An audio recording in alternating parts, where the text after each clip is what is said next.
راجپوت۔ آئیے آپ کو حیدرآباد سندھ کے دریائے سندھ کو دکھاتی ہوں جو المنظر کے نام سے مشہور ہے۔ حیدرآباد کی مشہور تفریح گاہ حیدرآباد اولڈ اور نیو فلیلی اکرم واہ چینل موری بدین سجاول اور ٹنڈو محمد خان کو پانی کی فراہمی ممکن بنائی جاتی ہے۔ ماضی میں حیدرآباد سے کراچی جانے کے لیے کوٹری براج پل ہی واحد آمد و رفت کا ذریعہ تھا جو حیدرآباد سے تقریباً 13 کلومیٹر کے فاصلے پر واقع ہے۔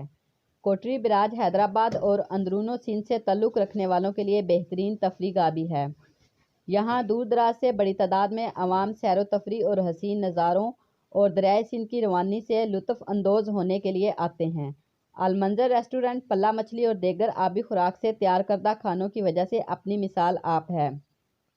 کوٹری براج جام شورو کو سیر و تفریح کے لحاظ سے المنظر جام شورو کے نام سے بھی پہچانا جاتا ہے۔ جب کوٹری براج کا پل جام شورو اور حیدرآباد کو ملانے کے لیے تعمیر ہوا تو لوگ طویل عرصے تک اس کے نام سے زیادہ تر ناواقف تھے۔ اس کی اہمیت کو اجاگر کرنے کے لیے المنظر ریسٹورنٹ 16 اپریل 1960 کو تیار ہوا اور اس وقت کے کمشنر حیدرآباد نیاز احمد نے اس کا افتتاح کیا۔ المنظر کو دریائے سندھ کے دوسرے کنارے پر انتہائی خوبصورت انداز میں تعمیر کیا گیا ہے۔ یہاں سے دریائی لہروں اور کشتیوں کا خوبصورت نظارہ ذہنی تسکین کا باعث بنتا ہے۔ المنظر ریسٹورنٹ میں مچھلی اور پلہ مچھلی باربیکیو کے انواع و اقسام کے کھانے سیر و تفریح کرنے والوں کے دل مو لیتے ہیں۔ پلہ مچھلی کے سیزن میں یہاں بڑی تعداد میں لوگ دور دراز کے علاقوں سے صرف یہ مچھلی کھانے آتے ہیں۔ ہفتہ اور اتوار کو کراچی سے بڑی تعداد میں لوگ اس خوب آبی و تفریح گاہ کی سیر کے لیے آتے ہیں۔ ایریگیشن گیسٹ ہاؤس میں کھانا المنظر ریسٹورنٹ سے ہی فراہم کیا جاتا ہے۔ المنظر ریسٹورنٹ کے علاوہ یہاں سیر و تفریح کرنے والوں کی بڑی تعداد دریائے سندھ کے پانی سے لطف اندوز ہونے کے لیے آتی ہے۔ لوگ دریا میں نہاتے ہیں اور کشتی پر بیٹھ کر دریا کی سیر کرتے ہیں۔ دریائے سندھ میں جام شورو کے مقامی ملا نے راجپوت فلاح انسانیت فاؤنڈیشن کی صدر ڈاکٹر ربینہ شبیر راجپوت کو بتایا کہ چھٹی کے دن خاص طور پر جمعہ اور اتوار کو 1000 سے 1500 افراد دریا کی سیر کرنے آتے ہیں اور خاص دن جیسے 14 اگست یا مذہبی تہوار عید اور بقرعید اور عام تعطیلات میں ہزاروں کی تعداد میں حیدرآباد اور اندرون سندھ سے لوگ آتے ہیں اور کشتی کی سیر کرتے ہیں۔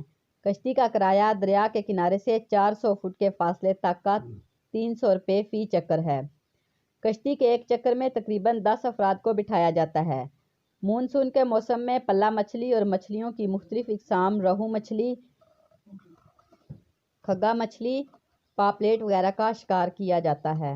دیگر مچھلیاں تو ملک کے دیگر شہروں میں بآسانی دستیاب ہوتی ہیں جنہیں لوگ ہر موسم میں شوق سے کھاتے ہیں، جبکہ پلہ مچھلی صرف حیدرآباد کی سوغات ہے اور ملک کے دور دراز شہروں سے تفریح کے دلدار افراد صرف اس نعمت خداوندی سے اپنی شکم سیری کے لیے جام شورو کے پل پر آتے ہیں۔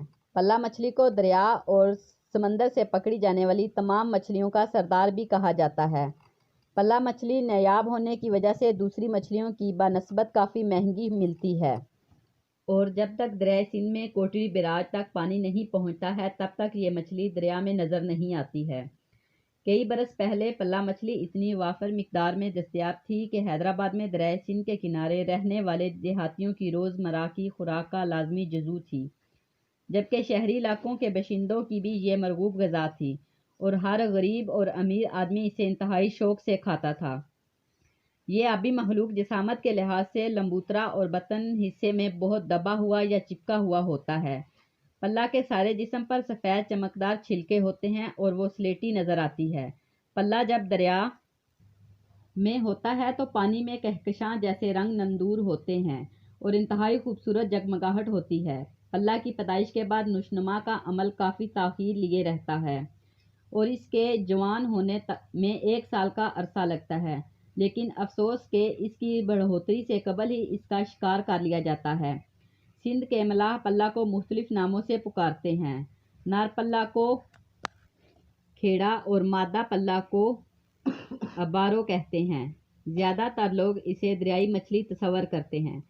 پانی کے اس اتراء و چڑھاؤ کی وجہ سے پلہ میٹھے پانی سے مانوس ہو جاتا ہے، چنانچہ وہ ڈیلٹا میں ہی پرورش پاتا رہتا ہے۔